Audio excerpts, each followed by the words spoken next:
dedication comes from the 19th century, Mr. Howard Thurman, in honor of Black History Month. Please bow your heads. Lord, Lord, upon unto me, light for my darkness, courage for my fear, hope for my despair, peace for my turmoil, joy for my sorrow, strength for my weakness, wisdom for my confusion, forgiveness for my sins, and tenderness for my toughness, love for my hates, and thyself for myself. Lord, Lord, open up unto me. Amen.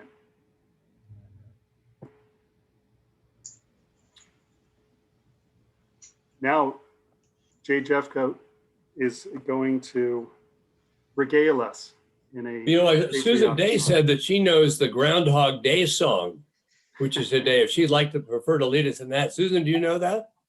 No, I'm unfamiliar with the lyrics. I thought maybe that was something you had in your. I mean, let's just do the Star Spangled Banner, and I'll try to start off really low because I could never hit any of those high notes. So, oh, say, can you see by the dawn's early light what proudly we hailed at the twilight's last gleaming, whose broad stripes and bright stars through the perilous fight, o'er the ramparts we watched were so gallantly streaming, and the rocket's red glare, the bomb bursting in air, gave proof through the night our flag was still there.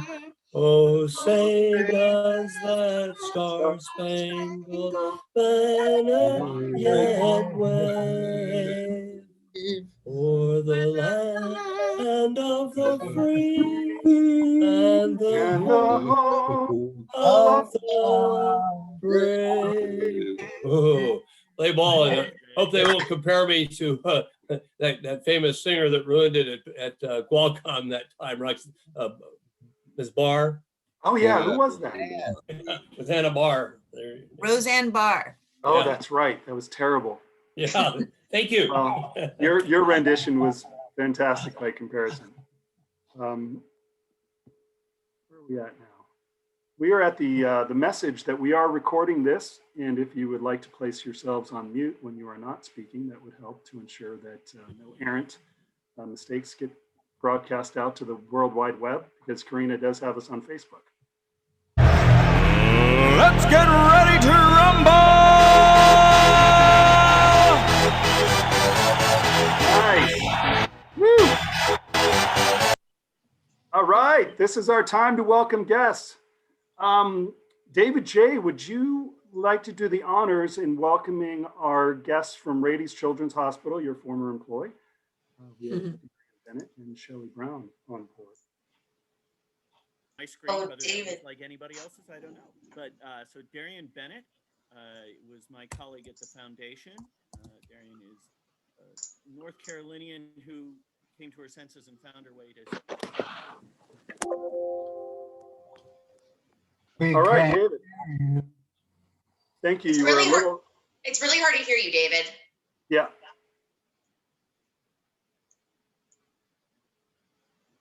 Anything to add, David? Otherwise, we will move on. Thanks. We would also like to welcome back Kay Kelly from Guiding Hands. She, of course, presented at a former meeting. Kay, are you with us today? I'm not 100% sure because I don't have my view. At any rate, welcome back. And we also have, of course, Dr. Joyce Gaddis. Good to have you here with us. And at this time, I'd like to just toss it out there and see if anyone else has brought a guest to the meeting today. If not, we'll get on to our program. Yeah, I think you can introduce Brian as soon as I do this next slide, and then we'll have Nancy take it away. Okay, very good.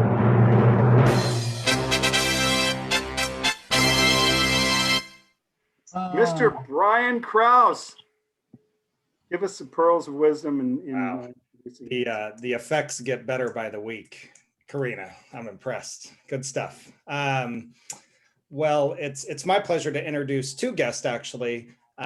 Veronica, would you help me in pronouncing your last name for me? Absolutely, terrazas. Okay, very good. It's great to have Veronica with us from KPBS, and as well as our featured speaker today, the interim general manager at KPBS, Nancy Worlie.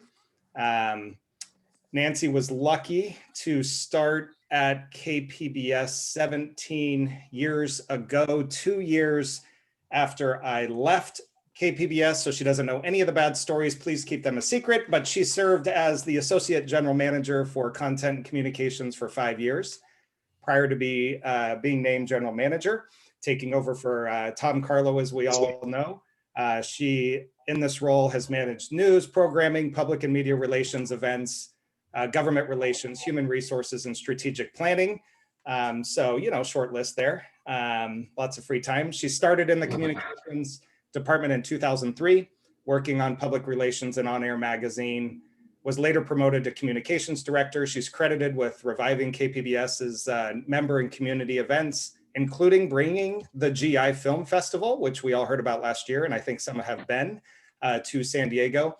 Under her leadership, KPBS News and Programming has expanded its digital footprint big time. She's also spearheaded the organization's strategic planning process, leading KPBS to create The Story in 2018. Prior to joining KPBS, she was the managing editor for Las Vegas One.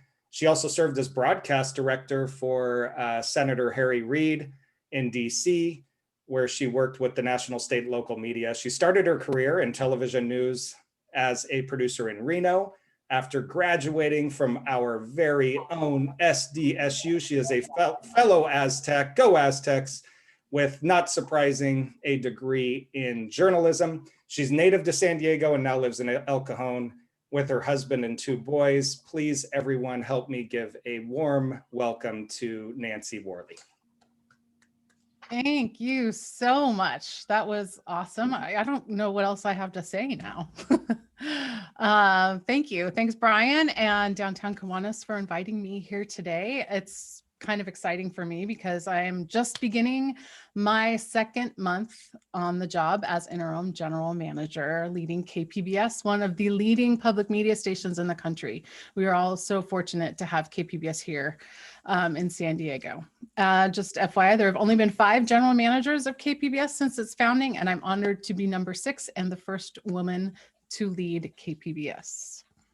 So many of you undoubtedly met or knew my friend Tom Carlo. I want to just quickly recognize Tom's incredible mark on KPBS. He was general manager for about 12 years, and the organization under his leadership grew tremendously. He is now officially emeritus general manager, and I have very big shoes to fill, but KPBS is a thriving public media organization, and during the course of our 6 decades, KPBS has evolved and shifted to meet the needs of the time. So I'll give you a brief history on KPBS and a little bit about myself here and there, and show how KPBS grew from humble beginnings and really stayed the course, always keeping service to the audience and the community as at its core. So it was on September 12th, 1960, when KEBS was formed as San Diego's first public broadcasting entity, transmitting a radio signal for just a couple hours a day, 5 days a week on the campus of what was then San Diego State College, which is now obviously San Diego State University. Ken Jones was a San Diego State professor, and he really had the vision to create an educational radio station on campus. KEBS then began with a donated transmitter and a budget of about $6,000, and it was run by students. It started growing, and about 7 years later, in June of 1967, KPBS TV hit the airwaves with Julia Child as one of its first cooking shows. Later that year, President Johnson signed the Public Broadcasting Act with KPBS General Manager John Witherspoon at his side, which helped him. The Corporation for Public Broadcasting came out of that, the National Public Radio and the Public Broadcasting Service. Both Ken Kramer and Gloria Penner began working at KEBS in the 60s, and by the end of that decade, the station moved from a student-run enterprise to a more professional media organization with both a radio and television signal. In the 70s, the station officially changed the call letters to KPBS, which was brilliant at the time. There's only one other station, WPBS, on the East Coast that have PBS in its call letters. The first program guide was published in 1970 with Gloria Penner as its editor. In 1971, KPBS established a membership program for the first time and held its first ever pledge drive. And then KPBS television converted to color in 1972, which was actually the year I was born. And new programs for KPBS radio came on, including All Things Considered, Morning Edition on TV, Masterpiece Theater got its start, Sesame Street began, and shows like The Robert McNeil Report and Nova. And in 1973, Tom Carlo began his career at KPBS as a student. So speaking of the 70s, the decade that I was born, and I was born and raised in San Diego, as you can see here, my affection for Sesame Street and PBS started when I was about 2 years old. It's my Big Bird birthday cake that my mom made me. I grew up in San Diego in East County, and as Brian mentioned earlier, I am an Aztec for life, having attended and graduated from San Diego State University. So switching into the 80s for KPBS, we were able to invest in a new transmitter that really helped us transmit our signal on radio and television to a larger San Diego audience. And during the 80s, KPBS TV really started to thrive with local programs like Club Date, which was a jazz program, and Reading Rainbow came on board nationally. KPBS FM listeners heard a show called Contact 89, which was one of our first daily news magazine programs. And we started developing more fundraising tools, including corporate support and major giving through what we called the Producers Club, and is still around today. But in the late 80s, technological advances starting to come on board, and more computer systems and recording devices that really helped set us up for success when it came to news gathering in the 90s.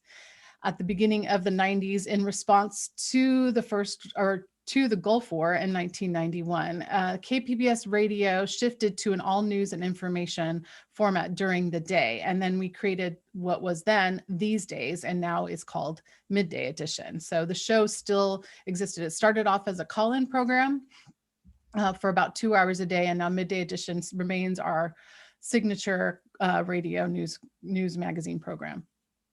KPBS Radio expanded further with other local programs, including Editors at the Roundtable with Gloria Penner. And if you guys are all fans, Roundtable still is on the air. And in 1995, KPBS opened a state-of-the-art facility at the time on the San Diego State University campus to support TV and radio operations under one roof. Prior to 95, KPBS was located in buildings all around campus. In fact, I think our fundraising team was all in Mission Valley. So it was the first time in 95 that all of KPBS's staff were working under one roof. And then in the 90s, we did something really bold, and we launched what was really new then, which was a website. And basically it was a marketing tool that had one homepage and told you where to tune in. Moving into the 2000s, a gift to KPBS and NPR in 2006 called the Joan and Erwin Jacobs Project for Reporting Excellence really laid the foundation for training journalists on multiple platforms. New projects included One Book, One San Diego that started in 2006 and still going strong today. And we also acquired a signal out in the Imperial Valley on 97.7 FM. 2009 was when Tom Carlo became general manager, number 5, and his leadership brought renewed investment in local news on all platforms. In particular, kpbs.org finally became a true news site. And in 2003 is when I arrived at KPBS. Some of my first responsibilities were PR and writing for what we all remember and loved, On Air Magazine. And then I want to just mention in the 2000s, KPBS really became a leader for supporting the community in crisis. And that was all because of the fires that happened in 2003 and 2007. So both years, strangely enough, I was pregnant, which is why I remember it so well, but both were really game changers for KPBS when it came to local news coverage. The fires obviously were a tragedy for our community, but they ended up establishing KPBS as a trusted source in an emergency. And it started in 2003 when people were being evacuated and they had to rely on radio for their information on where to go for the evacuation sites, and they needed that up-to-date information. So we were on the air for days on end, 24 hours with news updating people. And then in 2007, thanks to a brilliant team member, those fires helped us discover Twitter, which none of us had heard of at the time. And then we also were able to use Google Maps, which were still pretty new at the time, to create fire perimeters and evacuation centers on our website. In fact, there's a Google video on YouTube now because our KPBS team crashed the Google Maps site because it really hadn't been used for purposes like that. And so everybody was logging in to find out where the fire perimeters were in the evacuation centers, and it totally crashed it. But those two digital tools really changed how we cover news, and it's for the better. It really forced us to realize that we had to be on all platforms at the same time. And then moving into the last decade, 2011, Evening Edition launched, and it's our signature Monday through Friday TV newscast. In 2012, we kicked off a pivotal local programming initiative called Explore San Diego, featuring programs like A Growing Passion with Nan Sturman, Crossing South with Jorge Moraz. There was that great program Savor San Diego with Sue May Yu, a program called Animal R&R. There's dozens more, but each year we partner with local producers in our community to bring our audiences content that really represents our great San Diego community.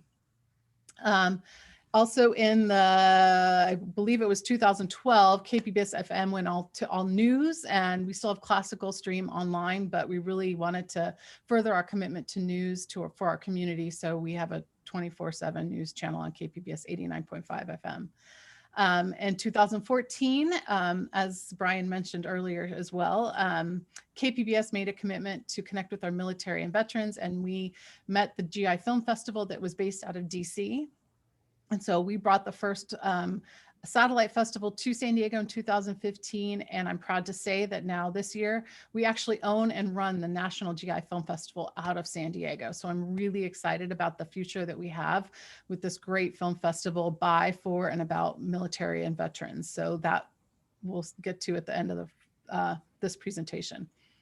And then in 2017, we added 3 channels to our lineup called multicasting. So we have KPBS 1 on TV, which is our primary channel. There's a KPBS 2, which offers alternative programming. So on our primary channel, we have 12 hours of kids programming during the day. So if you don't want to watch kids programming, go to KPBS 2 and you have documentaries, world programming, and things like that. We also have a 24/7 PBS Kids channel and what we call KPBS Create with lots of food, travel, and how-to programs. In 2019, after a multi-year effort, we did bid a fond farewell to our old logo that was around for about 27 years. And you can see the history of our logos on this slide here, a lot of great logos. And that last one was around for quite some time, but we really had to make a digital friendly logo that looked good on social media and your smartphone. So in 60 years, KPBS has really gone from 5 people in 1960 to we have approximately 180 employees now. I've been here nearly 18 years with a few different titles and lots of amazing experiences and people. But bottom line, KPBS is a leader in the nation as one of the first to merge radio and television from the silos and rebuilt a news operation together collaboratively around digital. And so what a better way to celebrate KPBS's 60 years than in the year 2020. We had hoped to celebrate with the community at a big party in September, but as we all know, 2020 had other plans. So while the world was reeling from a pandemic and the country reached a tipping point on racial justice, and we faced an historic election that felt like it never ended, KPBS celebrated 60 years in the way that we know best. We rose to the challenge.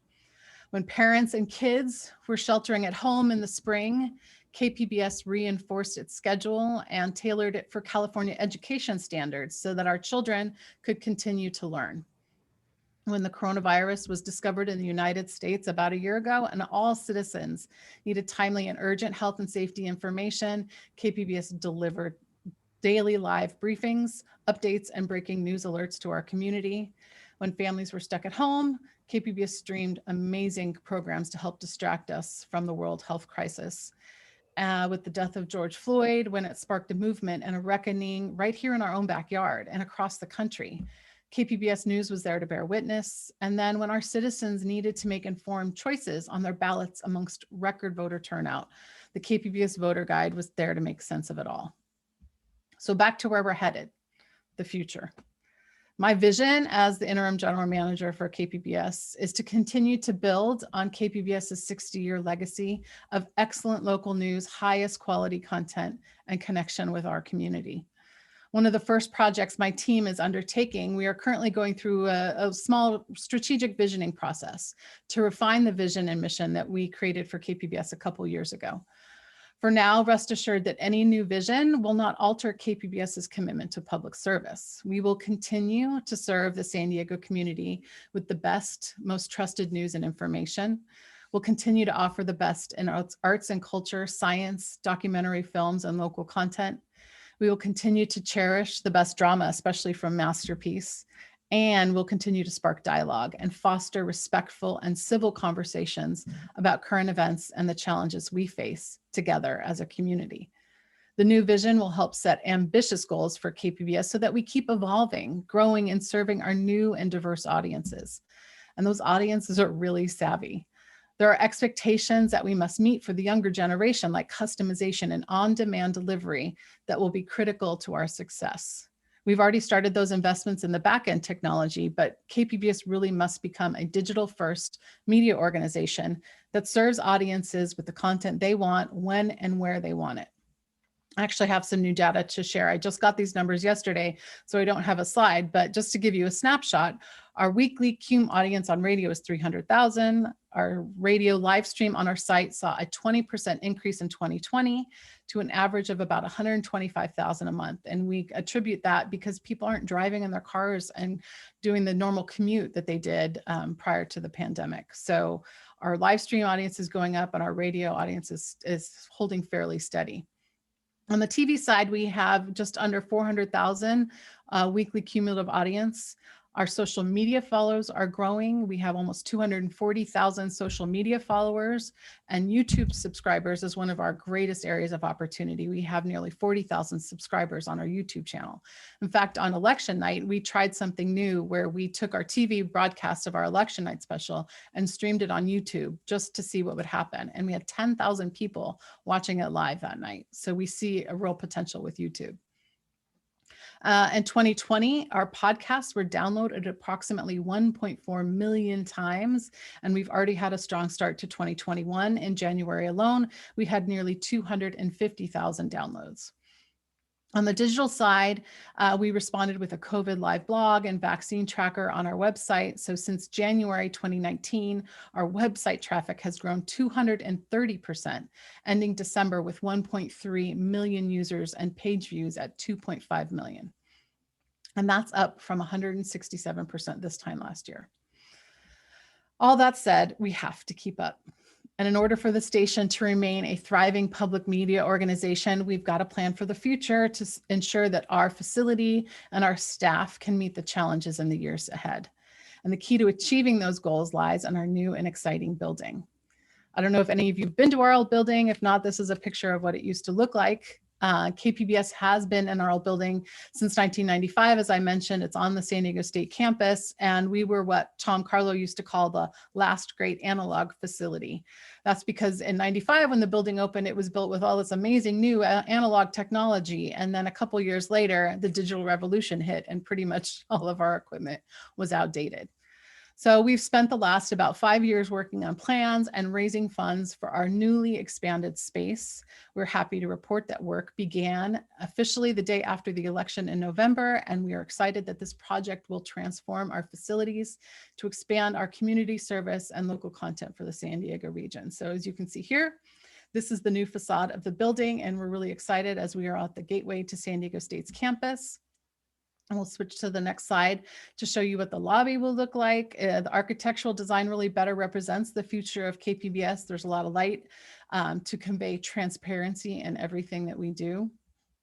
We will be adding a huge community space at the front of the building. Not only do we love to host screenings, community conversations, and panel discussions about important topics, but when we come out of the pandemic, we will be needing those events and in-person experiences more than ever.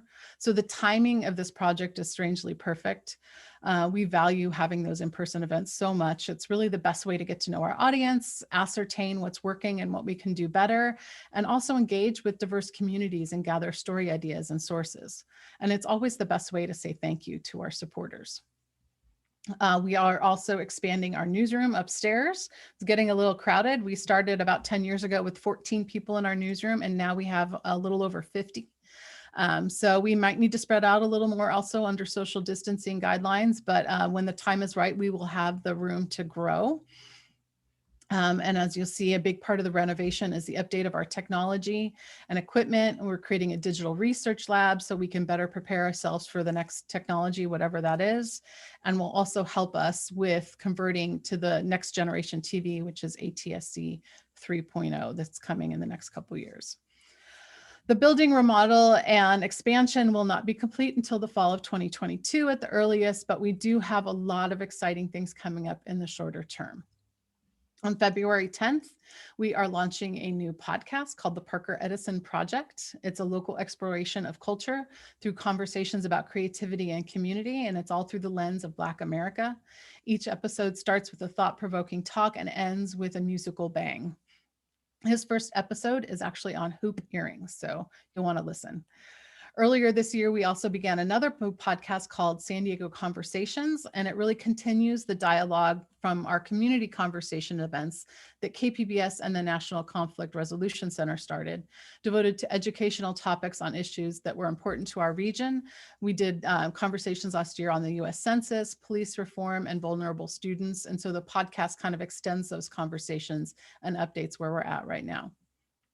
Also on the programming side, Masterpiece is celebrating its 50th anniversary this year. I don't know if any of you have started watching the All Creatures Great and Small. It started January 10th. In February, Henry Louis Gates is presenting The Black Church. This is our story, this is our song. It's a moving 4-hour, 2-part series tracing the 400-year-old story of the Black Church in America. And that we now know airs February 16th and 17th. We also have new episodes of Crossing South and A Growing Passion that are coming to us in April. And we are again partnering with the Old Globe. We just did The Grinch on radio in the months of November and December. So we're partnering again with the Old Globe for a radio-only version of Hamlet that's coming to us in April. In May, I want you to mark your calendars for the GI Film Festival. Fortunately, we won't be able to do it in person this year, but we are really excited to present an amazing virtual showcase of long and short films. And again, these are all by, for, and about our military and veterans, and the creativity and storytelling are really amazing. And then we have some other events in March. We have a One Book for Kids virtual author event featuring Cynthia Grading, the author of Write to Me. That takes place in March. And then if you've been doing a lot of reading while we've been on lockdown and at home during the pandemic, I want to hear your nominations. We will be starting the process of selecting the 2021 One Book San Diego in March, and that's at kpbs.org One Book. And as always, the announcement for the year's selection will take place at the San Diego Union Tribune Festival of Books in August. On the news side, we're working on bringing the TV version of Roundtable back under socially distanced production. The radio version has been airing. And of course, we now have a dedicated team of a reporter and a multimedia producer up in the North County. And it's my goal to grow and extend our coverage into areas like South Bay, East County, and the border. But the news never ends, and we will continue to be there for you. For example, this Thursday in 2 days, February 4th, we are hosting an event on the COVID-19 vaccine with KPBS health reporter Taryn Mento. She'll explore the latest developments on the deployment of the vaccine and ask a panel of leading experts about the safety, what research is underway, and what kinds of records are being kept. So I also encourage you to stay up to date by signing up for our newsletters. If you're not already on a list, join our 53,000 others who receive weekly updates. My 3 favorites are KPBS Arts, the Catch Up, which is our midweek news summary, and the Home Club, which kind of details all the best binge-worthy content online. So it's been a long 11 months, or the shortest 11 months, depending on what day you're thinking about it. It's like the longest and shortest time at the same time. But I really do wish we could have done this together. I hope we have time to take questions, and hopefully I'll be able to answer them. But I appreciate you listening, and I'm honored to be here. So thanks for indulging me for these last, 20 minutes or so. Thank you. I have a question for Nancy. All right. Yeah, I'm both a supporter of KPBS and also iNews Source Thank as a you. Spotlight member, and I'd like you to maybe elaborate a little bit upon your relationship with iNews Source.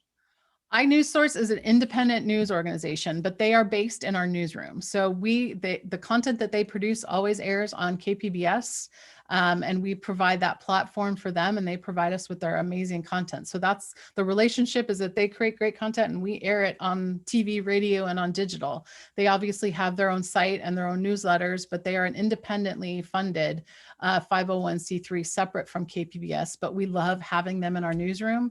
We like to collaborate on big projects like we did with America's Wall a couple years ago, and we've got some other projects in the works right now related to COVID-19 and vaccines. So they're a great partner, and I think it's been about 10, 12 years since we've had them in our newsroom. Great, thank you. Mm-hmm.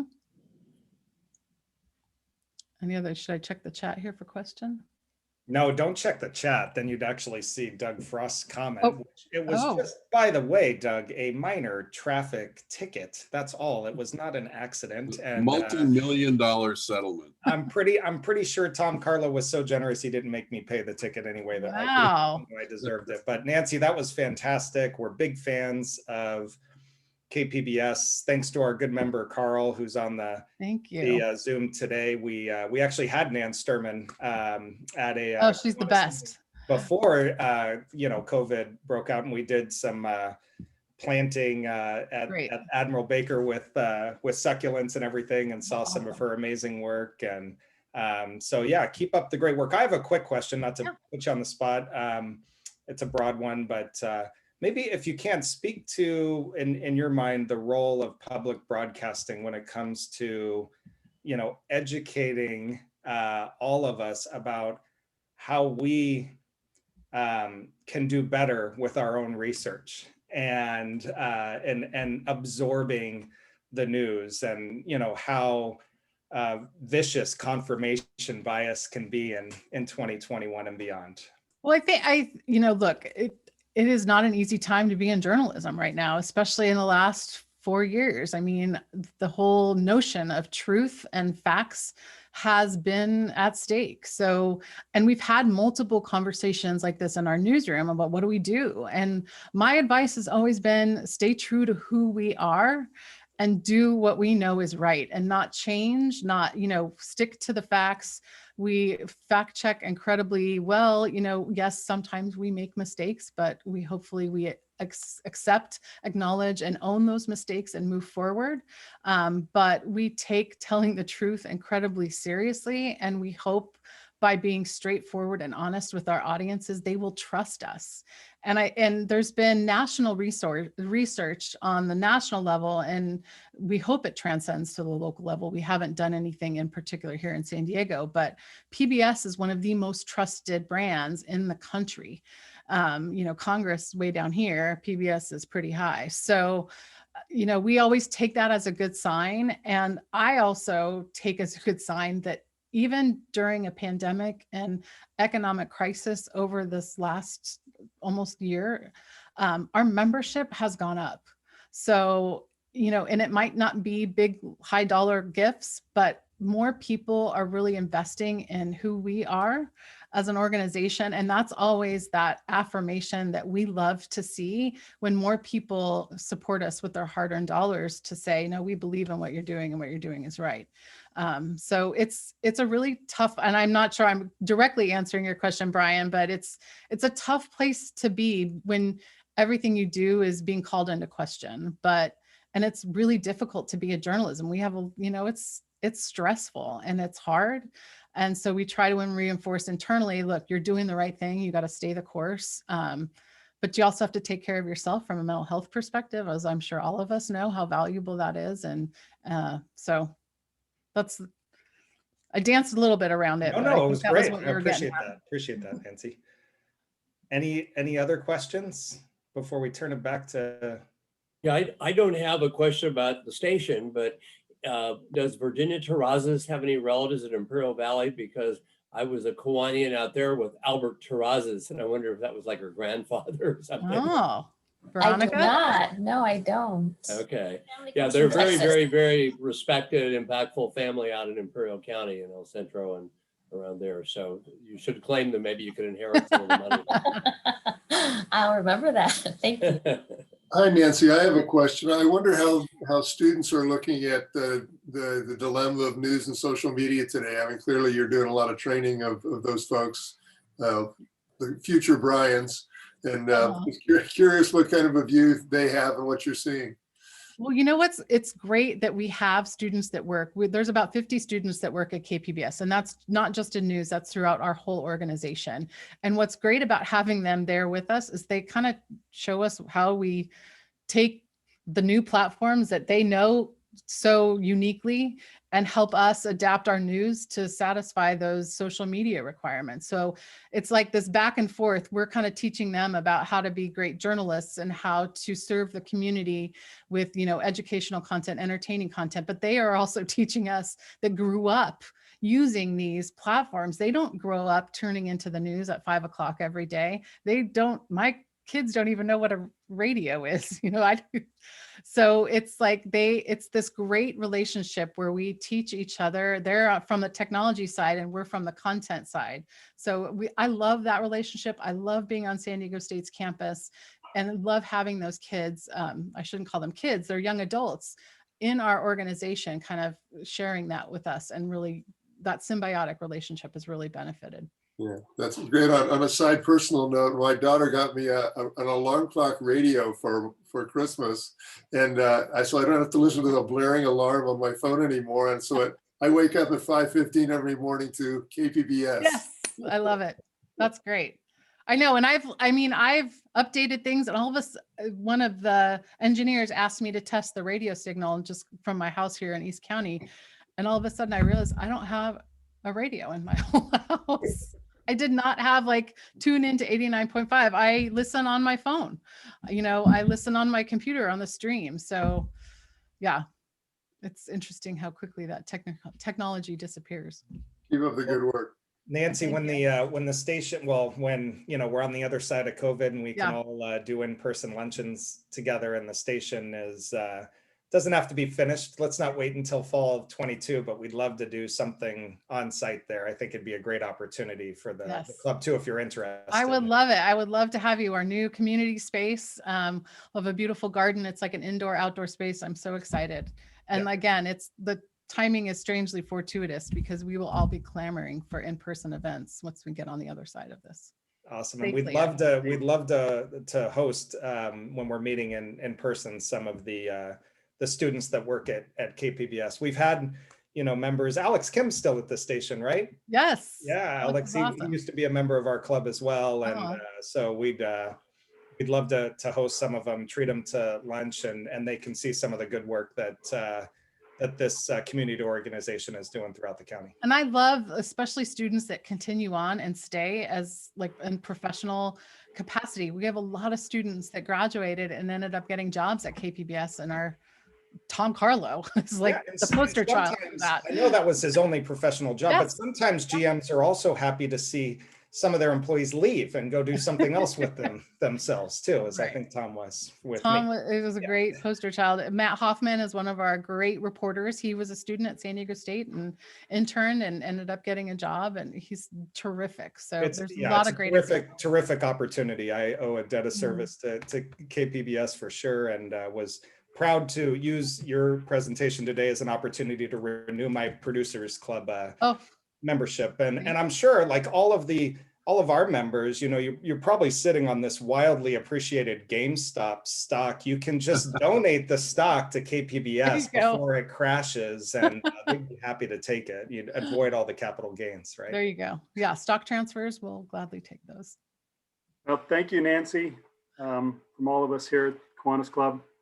You're welcome back anytime. We're always making news.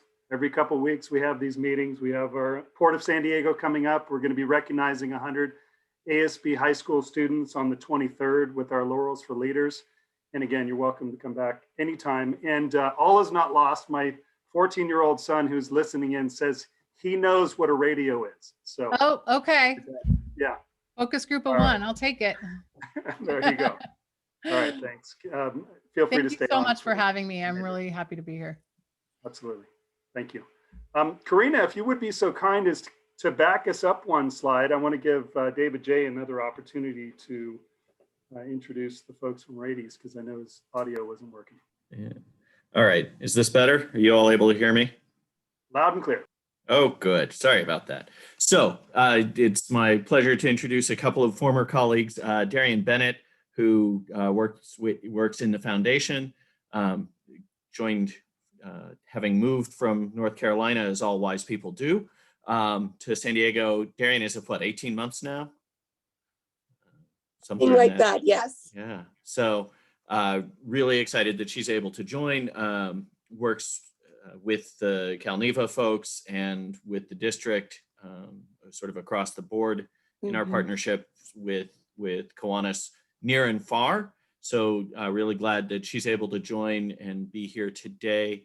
And then Shelley Brown, who is has an evolving title. I know she's taken on more responsibilities in even the last month in our Center for Healthier Communities, a program director who really is responsible for a lot of our work to keep kids from needing to show up at the hospital in the first place. As great as the care team is there, any day that you don't have to be there is a better day. And a lot of Shelley's work is in that regard. And then her work managing the Faces for the Future program, which a fantastic local service organization that I am proud to be aligned with, funded in this last year. And so I will shut up and let Shelley share just a little bit about the work that that we and the Kiwanis Foundation are making possible there. So thanks so much to you both for being here. Thank you, David. I see, oh, there we go. Thanks, Darian. So yeah, we'll start there. Can everybody hear me all right? My volume does weird things. Okay. Sound great, Shelley.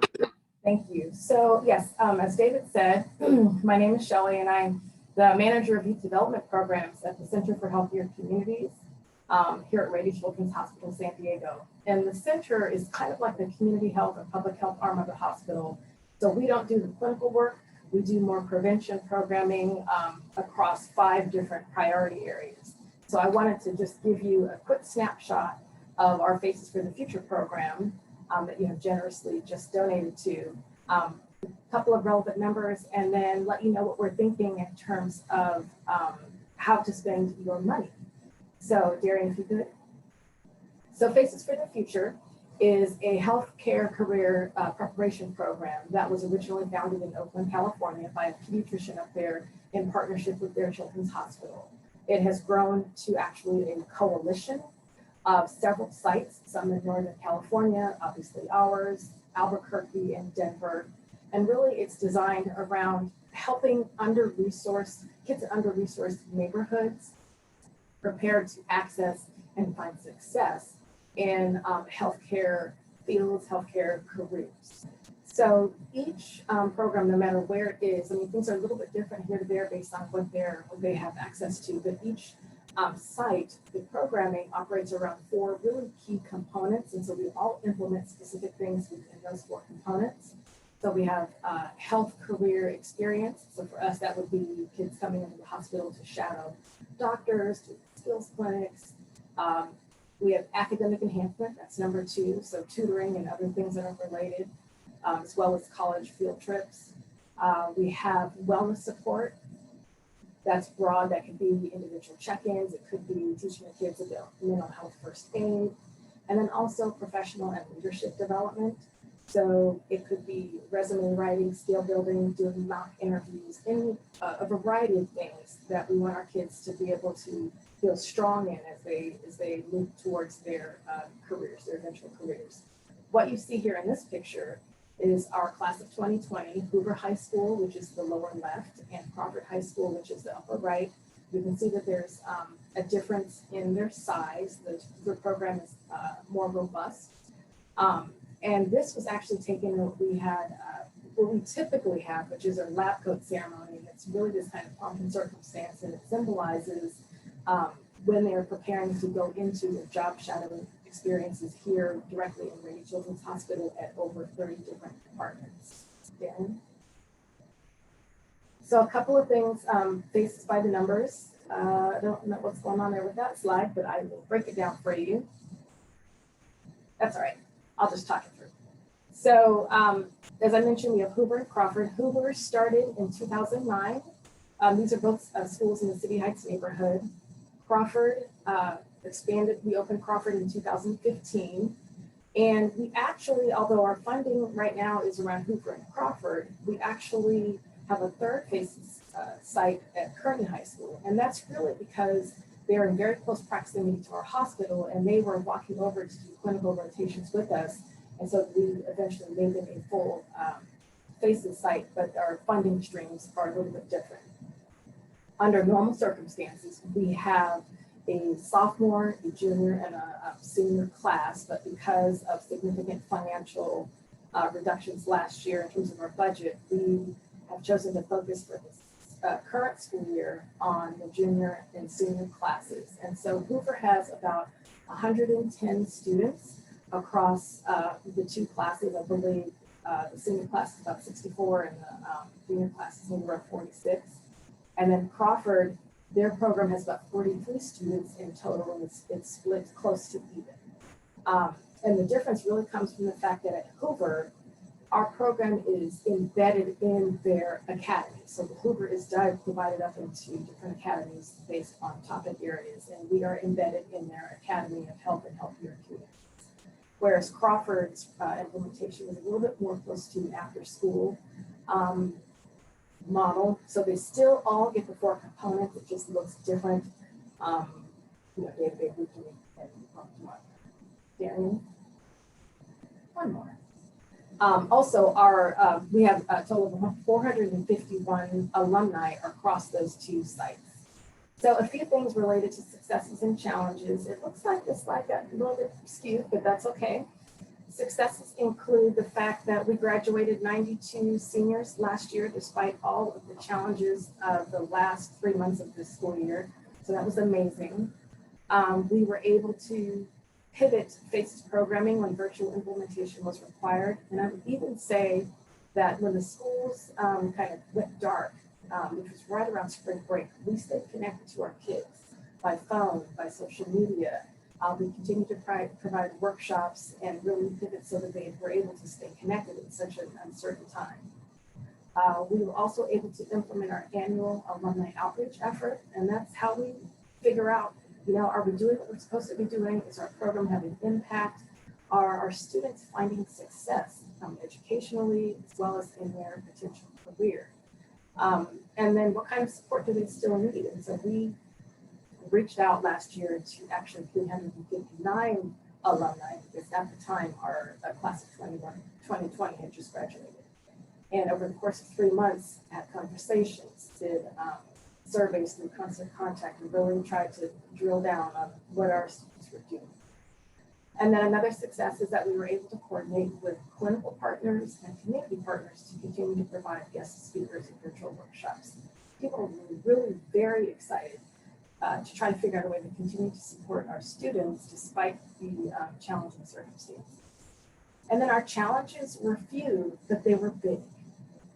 We had to put a pause on the clinical rotation experiences at Rady Children's Hospital and in the community, and which was really disappointing because this is something that the kids really look forward to. It was kind of like the carrot at the end of the program, that they had their white coats on, they were bused to the hospital, they dispersed across different disciplines, and they got a chance to really see things up close and in person. We had to put a pause on that and really figure out some different things to do. We've had to address disengagement and virtual learning burnout, and that's still very real today. We've had lots of conversations in our own team, as well as with the larger coalition about how to do that.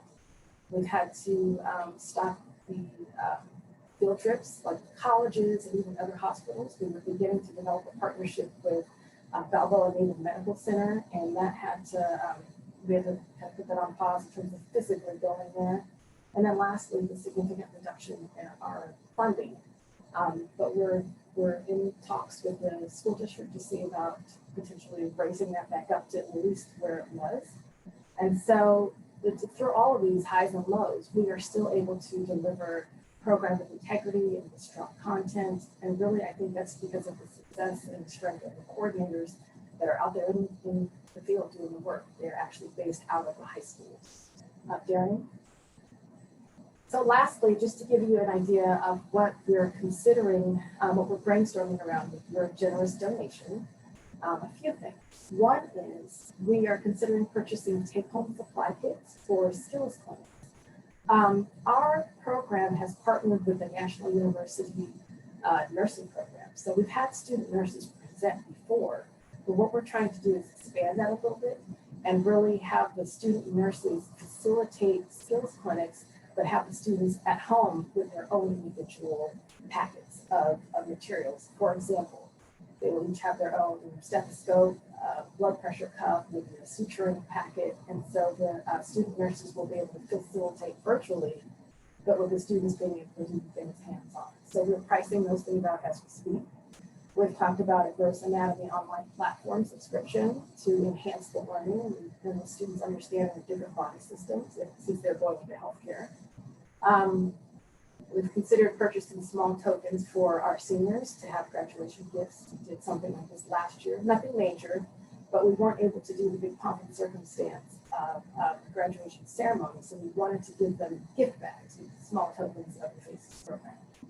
And then lastly, all things considered, we're looking at paying for another round of mental health first aid workshops for teens. This is common to do for adults, so we want to have the teens kind of engaged in this as well, so they understand the signs and symptoms and really how to look out for each other. We'll go ahead. So I'll pause there. I put a lot of information into a few slides, but what I wanted to do was leave you with two things. One was a great big thank you for sharing your donation with us, and just know that it will go to great use this year, this school year actually.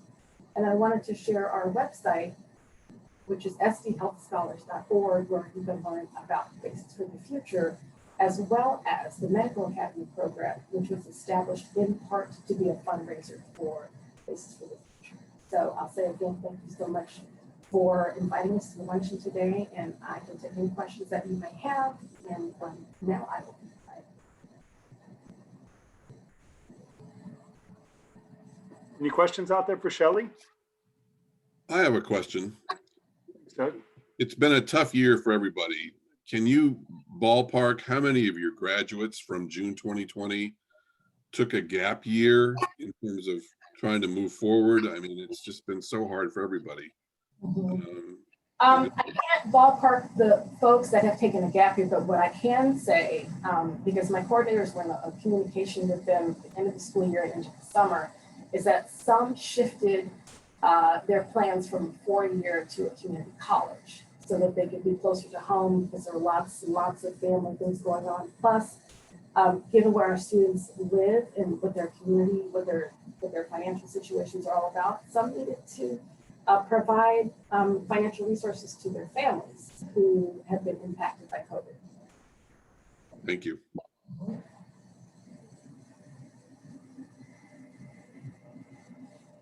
Anything else? Well, thank you very much for presenting, Shelley, and it's our pleasure to support such a worthy organization, and you're doing some amazing work. Absolutely. You're welcome. I'm glad I could be here. Thank you. Thank you.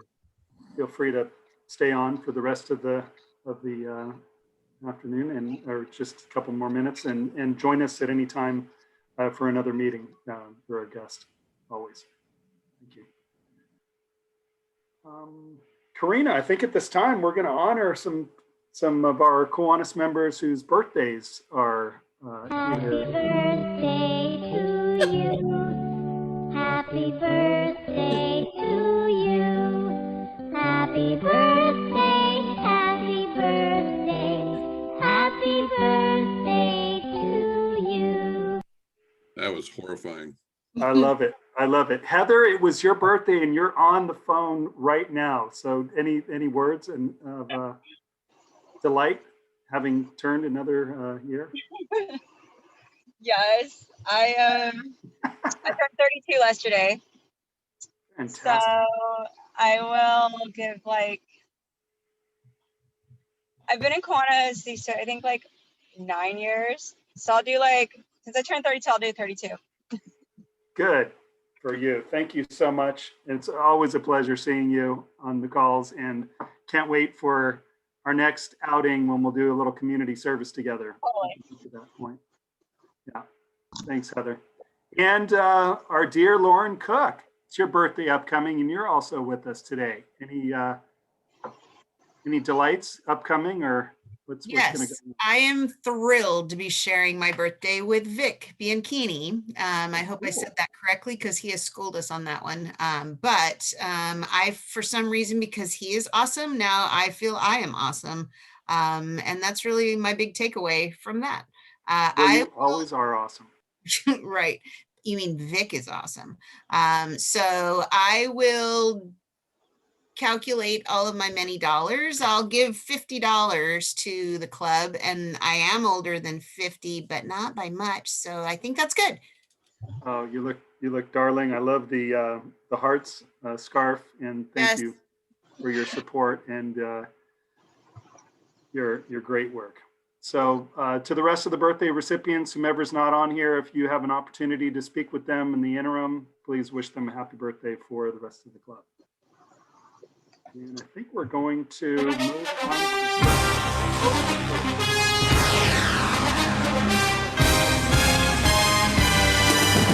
All right.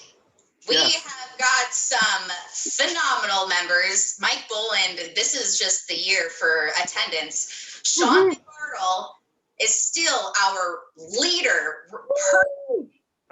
Perfect attendance of not only every luncheon, but also every social. He is unstoppable. I think, it's looking good. He's going to be our member of the year. So we'll see if Sean is at our social next Thursday. But if you want to keep him in for his money, we do have our trivia night next Thursday.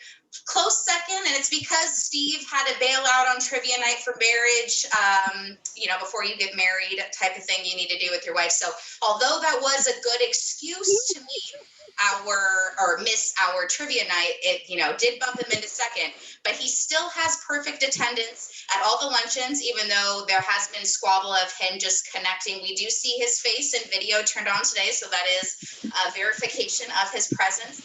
Close neck in the game after that. Doug Frost, Carl Nettleton, Heather Robinson. It's a very close game. And then we got Judy and Glenn.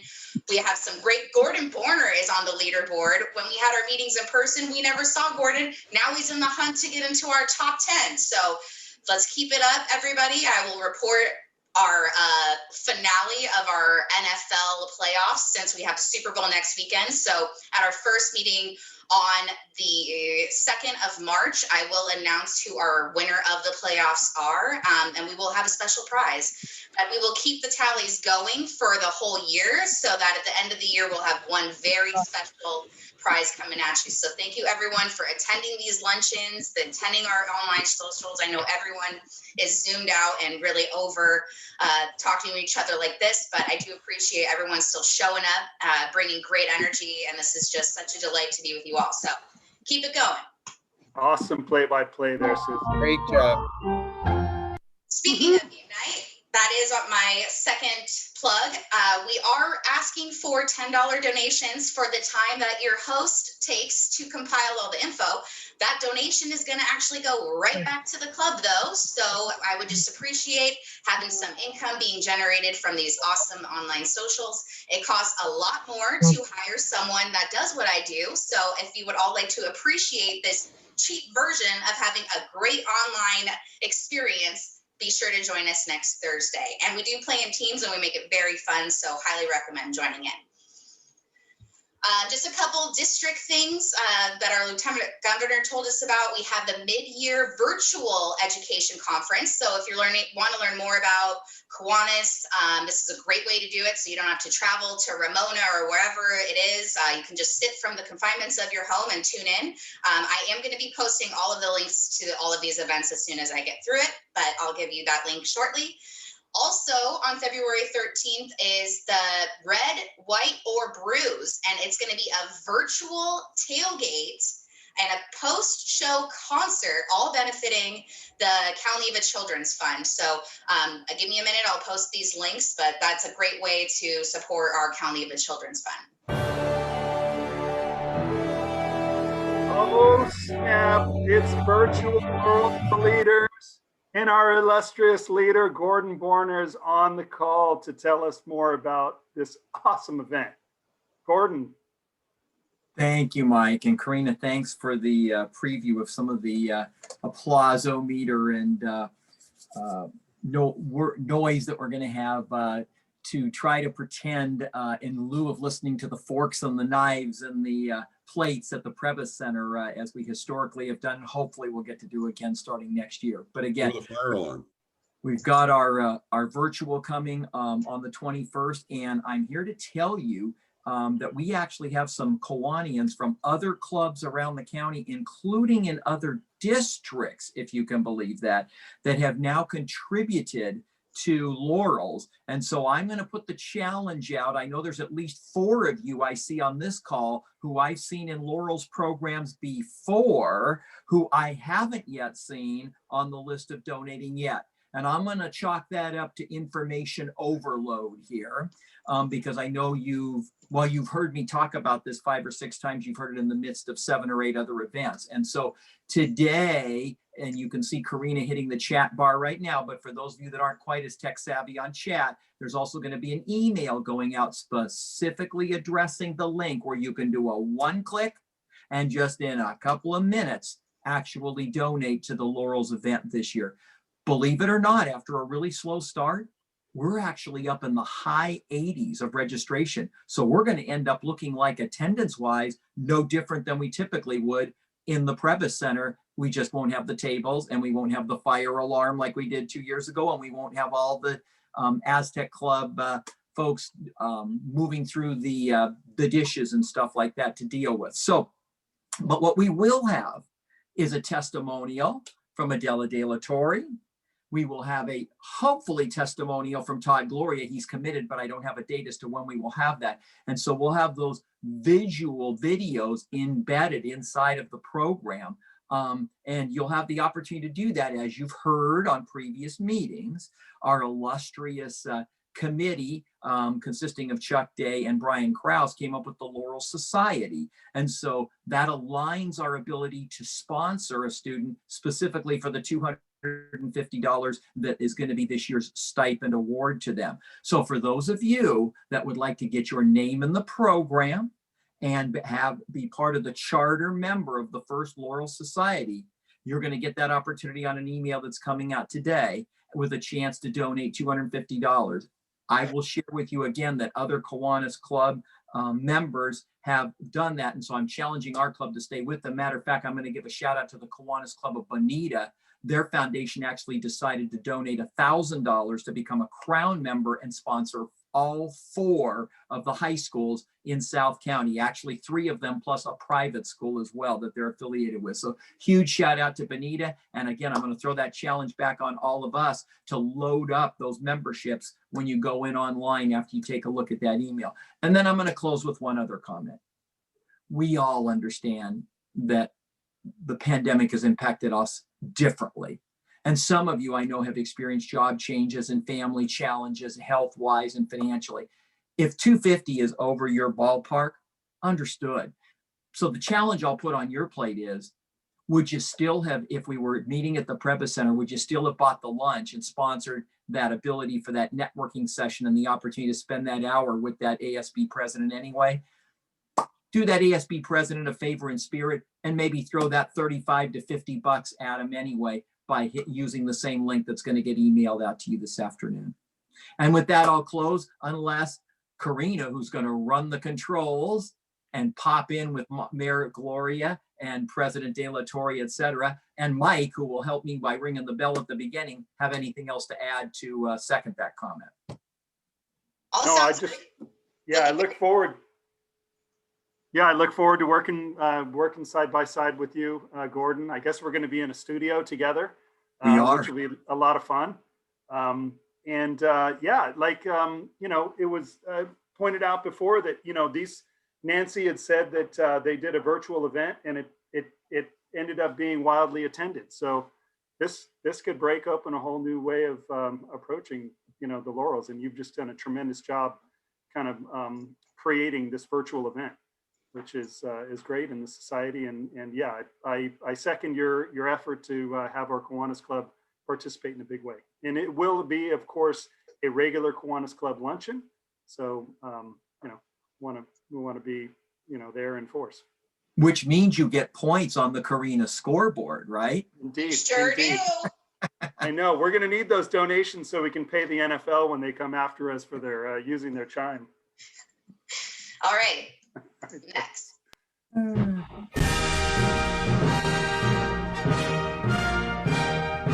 Oh, here we go. Steve Morris. The big scholarship day is approaching March 2nd. Steve, would you like to put a shout out for this event coming up?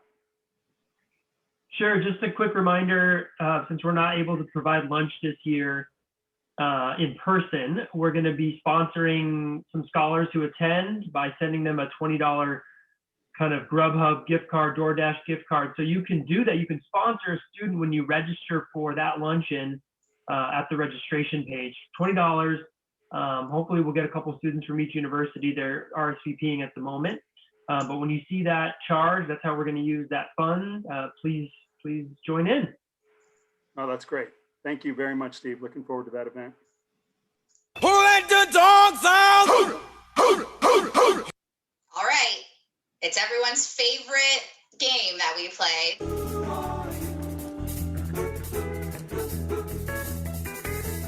Can anyone guess who is the Kiwanis parent to this little pepperoni? Anyone have any guesses? I guarantee you the answer may surprise you. Or you may know already. We'll see. Oh, I won't delay any longer. Any other audible guesses? Really, Justin? What gave it away? Was it the Talking about my girl. All right, Mike. It was Press Boland's dog, Ginger. Yeah, we love our Had Ginger. many guest appearances. That's right. That's right. You've heard her voice on many a call. Now you get to see her. All right, I know we've Hopefully we'll have our pepperonis get together. Bills Bucks. It's that just to- time, everybody. We won't hear her on Laurels for Leaders. That's why Mike and I are going to join Karina in a live environment instead of doing it from home and risking the Amazon par rent barkathon. I didn't tell you, Gordon. She's so attached to me now because of COVID. I can't go anywhere without her. No. If anyone has any happy or sad dollars to share, now's our time. Of course, Bill Gibbs, our dear Kiwanian from so long, is always wanted to let us know that he was still with us and giving a good old Bill buck. Lauren? Yes, my son has bought Dogecoin, and so I'm pretty sure we're going to be millionaires shortly. And so I will pledge $5. on that front. But I got to go check with them and see where we are on it. I think it's gone down maybe during the meeting, so I'm not sure. I'll let you know. Mhm. Don't giggle. My cousin, or actually, no, my nephew, James, is like a millionaire because of Bitcoin. I believe that. I mean, first of all, I kept calling it Doja Coin because of Doja Cat. And so that was not cool, apparently. But yes, like I think it was Friday over the weekend, we were watching a show and it was like, what's it up to? Oh, it's up to 7. Oh, I just lost $5. Oh, it was That's quite a great. thing. So exciting. Yeah, exciting times. Thank you for sharing that. Any others for Builds Bucks? I've got both some Bills bucks and to I think I probably owe just about every penalty there is to owe at this point. It's been a while since I've been here. I don't have any of my Kiwanis propaganda anywhere. So I'll put in 20 for that. And then I will put in $30 of happy bucks to celebrate starting a new job at the first of the year, the National Conflict Resolution Center. I was thrilled to see Boys to Men is a longtime partner over there. So I was going to give Joe grief, but he blew out before I could. So, I'm super excited about the work there. And then another 10 on top of it, because I am preparing, God help me, to move into our house finally on Wednesday, assuming that we don't find any other adventures to address before we get there, because we discovered our sub pump had died last week in the middle of everything. So it's a good time for it to have died. So we lots to be excited about. Looking forward to connecting with a different background when next I see you all. Oh, thank you, David. That's great. Great news. Congratulations. Okay, well, let's end with a final round of fines, perhaps. What do you think, Karina? I hate to end on a negative, but yeah, I don't know. I feel like we already took way over what we tell people we're going to take. There you go. So there you go. Everybody gets a pass today. Everybody gets a pass. Good. All right. Well, we're looking forward to the upcoming events. If there is nothing else to shout out, we're going to bring this meeting to a close. Okay.